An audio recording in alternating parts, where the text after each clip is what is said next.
Alright guys, welcome back to AOR. This is going to be my second video on sweat equity. Critique I got from my brother on the last video, and he was right, but I didn't have any choice because of circumstances. It was very vanilla with me just standing on a trail, talking about things that had happened and how I'm going to change. Anyways, this is just a real quick, when I'm talking about basic loadout, what you need to survive for 3 hours, what you need for 3 days as far as the survival rule of threes.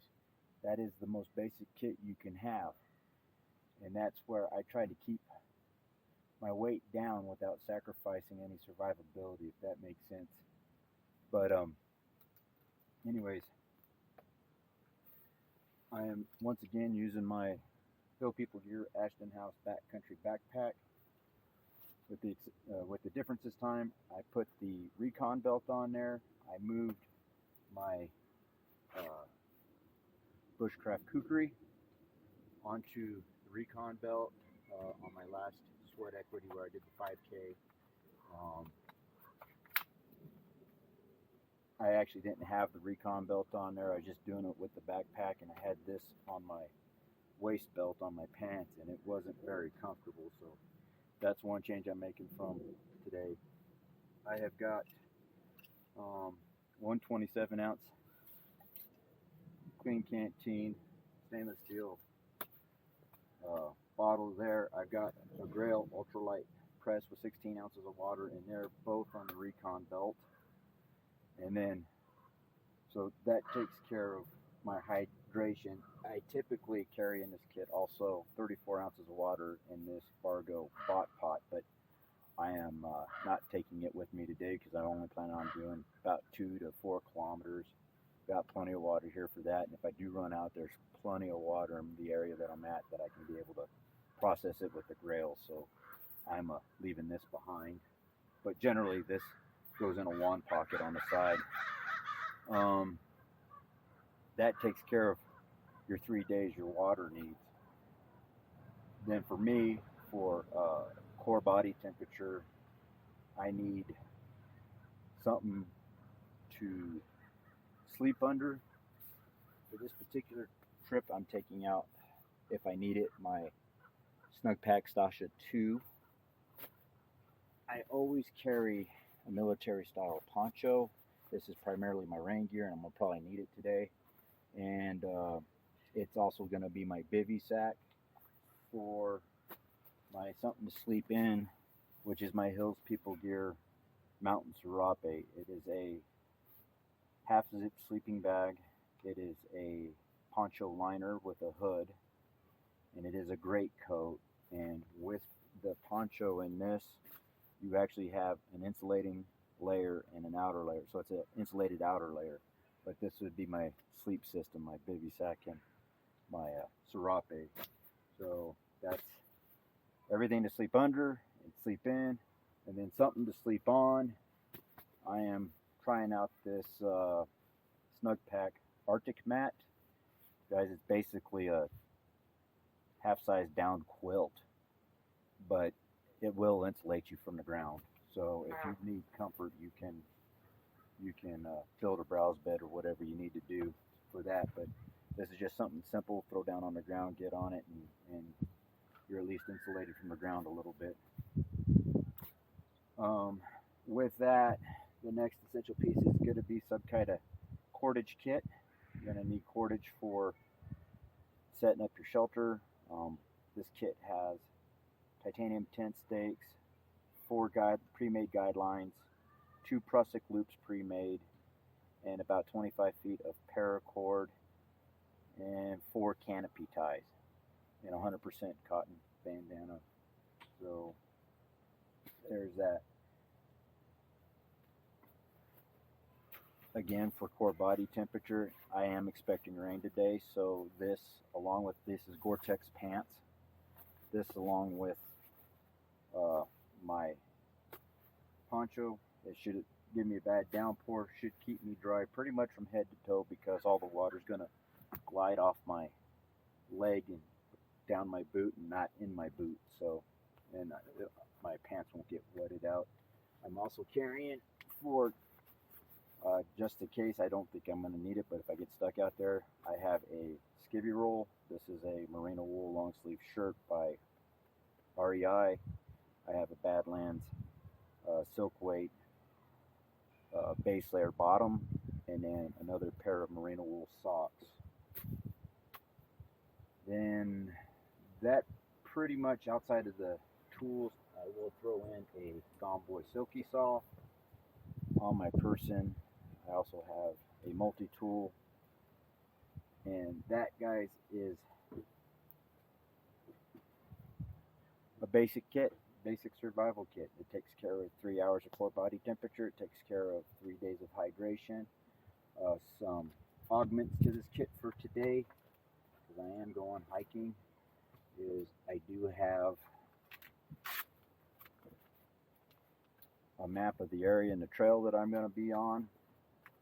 I'm going to work on some land nav. I do have my compass, which is a Brutton, and I will be using my pace beads again. In my pocket, I do have a Zippo lighter. That would be my second augment to this kit. Guys, I'm going to say something right now that's going to break the internet. Fire's not essential kit. It's important kit, but it's not essential, and it's not essential for this reason. If you were dressed properly and got the stuff you need to shelter in place and being dressed properly, you don't need a fire. Now, fire is very important for several reasons, but it's not essential, and I would just point to every year people summit or attempt to summit Mount Everest, and they spend a lot of time above 20,000 feet. You're not burning anything above 20,000 feet. First of all, there's nothing up there to burn. And second of all, the oxygen's too thin. And a lot of people make it to the top. A lot of me make it back down and survive. And they did it without having a fire for 2 or 3 weeks. So I'm not saying it's not important. It's just not essential. But it is an important augment to any kit. So I do have a Zippo in my back pocket, or in my front pocket. I do have this ferro rod. I also have a Fresnel lens in my wallet, and then I do carry my kit bag, and in there I've got a Bic lighter and some hand sanitizer, which is good for fire making. But I'm not saying it's not important. It's just not essential to survive. It's very important, useful tool for boiling water, all kinds of things. Keep you warm, safety, security, but don't rely just on fire. And then I've got this Exotac ripstop tool. This is my repair kit. Because I'm carrying a camera and I've got my Garmin watch and my phone, I'm carrying a 10,000 milliamp block on this with the cables that I need for the equipment I'm bringing. And then I will stow away a headlamp as well. This went probably 6 minutes longer than I wanted it to, but that's basically an augmented basic kit for me. I'll see you on the trail. All right, guys, I'm back at that same trailhead I was at 2 weeks ago when I did the sweat equity video. Looks like since then they've had a tracked machine go through here. But yeah, this is actually the spot right up here where I shot that first sweat equity video. Right here. So yeah, here we go. Goal for today is about 5 kilometers. Last time I did this, which I was several miles down the road, I came within 75 meters of a black bear. I'd like to see another black bear, but I'd like to see him before he sees me. That deal I had 3 weeks ago, he had to drop on me.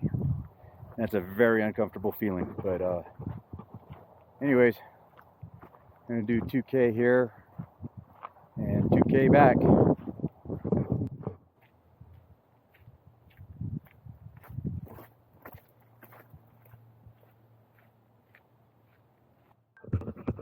I've been on this trail before. It linked up to the one I just came off of on 300. This is taking me towards Willow Springs, but I was on this trail last year, and then a couple years ago, you could come out here. This is kind of a marshy area. But you come out here early in the morning and right around dusk, you can find elk and deer. I thought I just saw something move over there.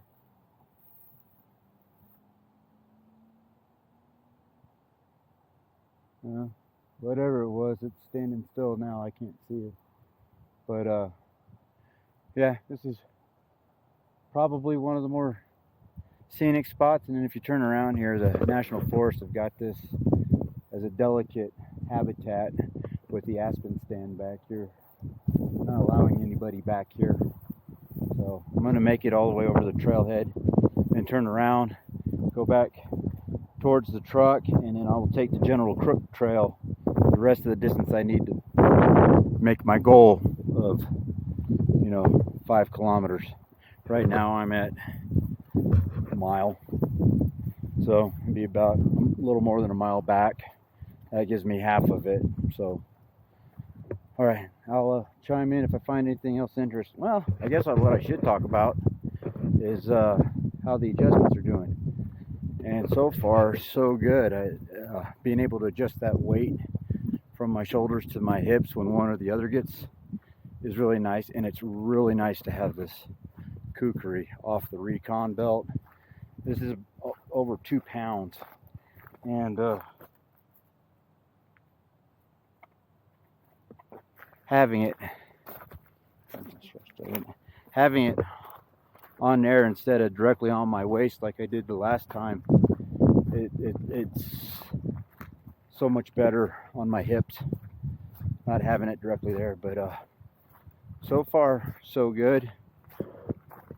I'll be back at you guys in a minute. So far the only sign I've seen on this has mainly been horses, which there are a lot of wild horses, and I had just come across some canine tracks. More than likely somebody's pet. This is a very popular trail, and the lake is right over here to my left, and there is a campground ahead of me here about 150, 200 meters. I'm starting to see campers, but so far that's the most interesting sign I've seen is domesticated dog, horses, and hikers.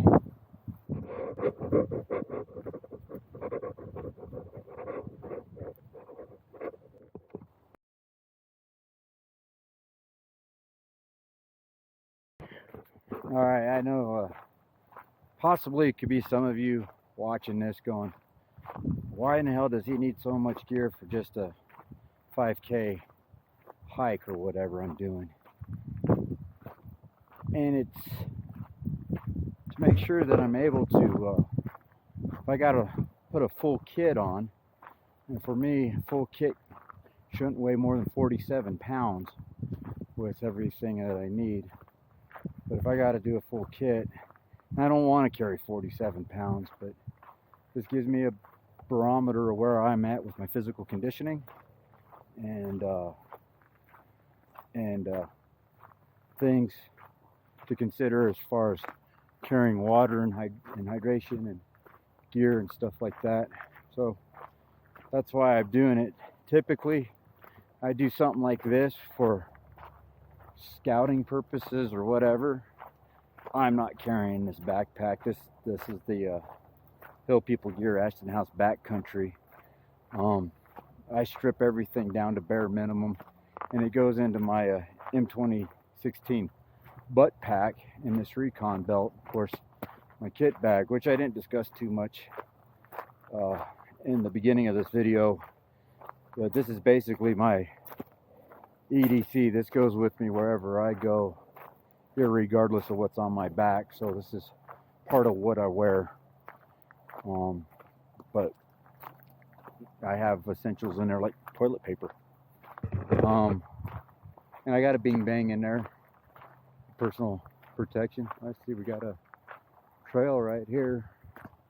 I'll save that for the elk hunters. It looks like there's a trail off this road going this way, but there are a lot of camoed up archery hunters back there at the trailhead, so I'll stick on this road here they can have the interior. But I just wanted to, point that out, that I don't need all this gear on my back right now. This is a conditioning hike to get a gauge of where I'm at in my physical conditioning. All right, guys, I've hit my checkpoint to turn around. I changed my goal from 4 kilometers today to 5 miles. I just hit my last distance waypoint to turn around, and when I get back to the truck, it'll be 5 miles, maybe a little more. But yeah, as far as this particular setup, it works. Thinking about it up here, I think I'm gonna pull the Snugpak Arctic mat out of here as my something to lay on, and just replace it with my standard Climate Static V air mattress, because it doesn't take up as much room in the pack. They probably weigh about the same, but it doesn't take up as much volume. And as far as the Kukuri, I don't know what I'm going to do with it yet. I'm going to try to shoot some Kukuri specific videos this weekend to upload, but I don't think I want it. I don't think I want it on my Recon belt. Not a bad place for it. Actually, would be a good place for it would be on some old Alice gear, pistol belt with the Y harness. Would be a pretty good fit for that. But I don't wear it, so I got to figure out something to do with the Kukuri. But this is about sweat equity. I did the 5 miles. When I get home, I'll weigh this kit, get you a weight, and yeah, I'm at almost 4 miles. I'm at an hour and a half, and I did stop a couple times to take pictures and set the camera up, so I've been holding a pretty good pace, to be honest with you. If I didn't stop to do all this filming, I would have probably been like at an hour and 45-minute pace at 5 miles. But so far so good. Feel good. Working on my conditioning's helped out in the last 3 weeks. I'm going to keep doing it, and if I don't see you back at the vehicle back at the trailhead, see you guys later. And remember, that gear does you no good sitting in your closet. All you got to do is go car camping to get started. So with that, I'll catch you guys.